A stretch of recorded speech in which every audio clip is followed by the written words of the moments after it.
আরেকটি বিষয় আমার এই মুহূর্তে মনে পড়ে গেল, বলা দরকার, যে অনেক সময় দেখা যায় অনেক মসজিদে দেখবেন যে মসজিদে লেখা থাকে মসজিদে দুনিয়াবি কথা বলা হারাম।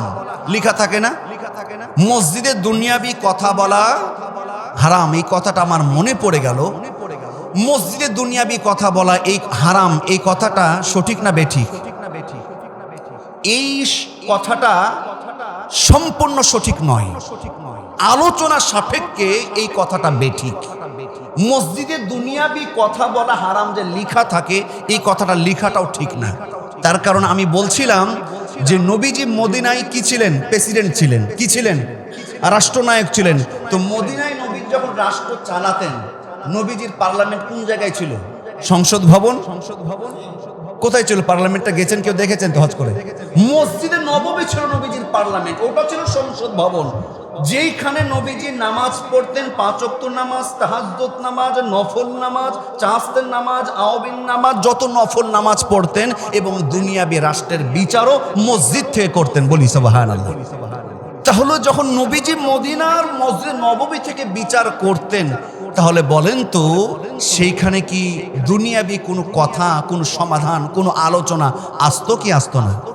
তবে হ্যাঁ, কথা আছে। এখন মসজিদে ঢুকে আপনি শুরু করলেন যে কি খবর রে, আজকে ব্যবসা কত বসান দিলি? ঢুকেই আপনি বললেন কি কয়রান হলো রে? আপনি ঢুকেই বললেন যে খেলা চলছিল, কি কয়টা গোল হলো? এগুলো বলা কি হারাম? এগুলো বলা কি?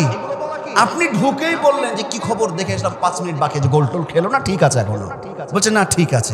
এই সমস্ত গল্প, এই সমস্ত আজে বাজে দুনিয়াবি, যেগুলো পরকালের কোনো স্বার্থ নাই, যেগুলো উদ্দেশ্য ভালো নাই, এই রকম কথা বলা হারাম। কিন্তু দেখেন 2 জন ভাইয়ের মধ্যে বাইরে গন্ডগোল আছে, 2 ভাই কথা বলে না, 2 ভাইয়ের মধ্যে ফেসাদ আছে, 2 ভাই, একজন ভাই আরেকজন ভাইকে টাকা দিয়েছে, কিন্তু টাকা নিয়েছে আর ধার দেয়, শোধ করে না। আপনি সবসময় বাইরে পান না, হঠাৎ করে 2 জনকে মসজিদে পেয়ে গেছেন, 2 জন ভাইয়ের মধ্যে গন্ডগোল। আপনি যদি এখন ইমাম সাহেব মানুষ, যদি 2 জন ভাইকে ডাকেন, ভাই একটু শুনেন কি হয়েছে, গন্ডগোল বলেন তো, তাদের মধ্যে সমাধান করার জন্য, একটা মীমাংসা করার জন্য এই যে দুনিয়াবি এই কথাগুলো বলা, আপনার দৃষ্টিতে কি বলে? হালাল নাকি হারাম? হালাল। এগুলো আপনি করবেন, সমাধান করার দরকার। এগুলো কথা বলা যাবে যেগুলো পরকালে উদ্দেশ্য ভালো, সোয়াবের উদ্দেশ্য রয়েছে, এমন কথা আমরা বলবো। এই 4টি মাস আমরা ভালো কথা, ভালো কাজ, নেক আমল আমরা করে বাকি মাস, বছরগুলো আমরা পার করবো ইনশাআল্লাহ। আল্লাহ পাক আমল করার তৌফিক দান করুন, আমিন। আখির দাওয়ানা আনিল হামদুলিল্লাহ।